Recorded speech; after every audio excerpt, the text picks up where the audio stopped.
It's time.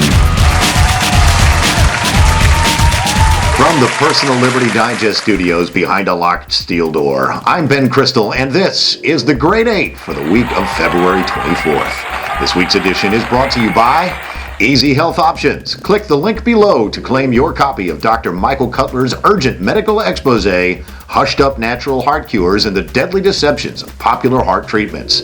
Normally sells for $19.95. You can get one now for free. And away we go with the Grade 8, number 8. In a speech on the floor of the House of Representatives, Congresswoman Gwen Moore of Wisconsin stated that Planned Parenthood and abortion rights were better than having to, quote, give your kids ramen noodles at the end of the month to fill up their little bellies so they won't cry. You have to give them mayonnaise sandwiches, unquote. So, ramen noodles and mayonnaise sandwiches are worse than being dead? Show of hands, kids. How many want ramen noodles? And how many want to go to the night-night room with Congresswoman Moore? Number 7. The European Space Agency recently announced they had successfully landed a manned mission to Mars in a simulator. This means that the ESA has pulled even in the accomplishment department with about half the guys at a Star Trek convention. Give the ESA a little more computer power and they can get a pretend spaceship into hyperspace. Warp factor awesome, Captain. Senator Harry Reid and Nevada's brothels are about to hit the mat. Reid says he wants to end legal prostitution in the Silver State, but the working girls say they're not taking it lying down.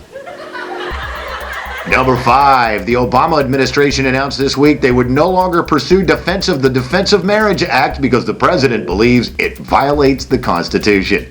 Is that how that works? You can just say something violates the Constitution?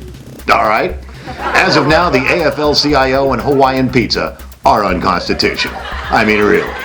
Who puts pineapple on pizza?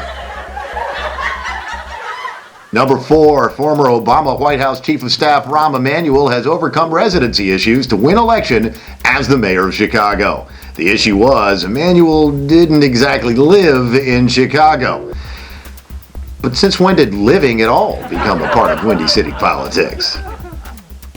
Number 3, Muammar Gaddafi is hanging on to power in Libya, although at the rate his government is killing people, the longtime dictator is going to run out of dictatees.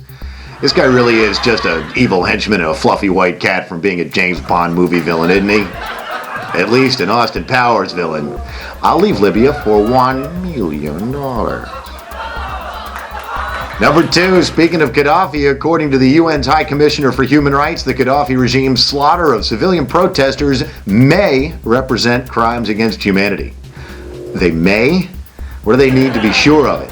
Oh, right, he'd need to be George W. Bush. Boy, it's a good thing that UN's around, isn't it? And the number 1 this week, the Democrat Party and the unions consider Operation Sour Milk up in Madison, Wisconsin to be a going concern. The Democrats' rhetoric continues to include descriptions of Governor Scott Walker as either a Nazi or with crosshairs superimposed over his face. I'd be more annoyed by the Democrats' lack of civility if I thought any of them could shoot straight. That's your Grade 8 for this week, kids. For the Personal Liberty Digest, I'm Ben Crystal reminding you, look for the union label, then buy a competitor's product. Peace!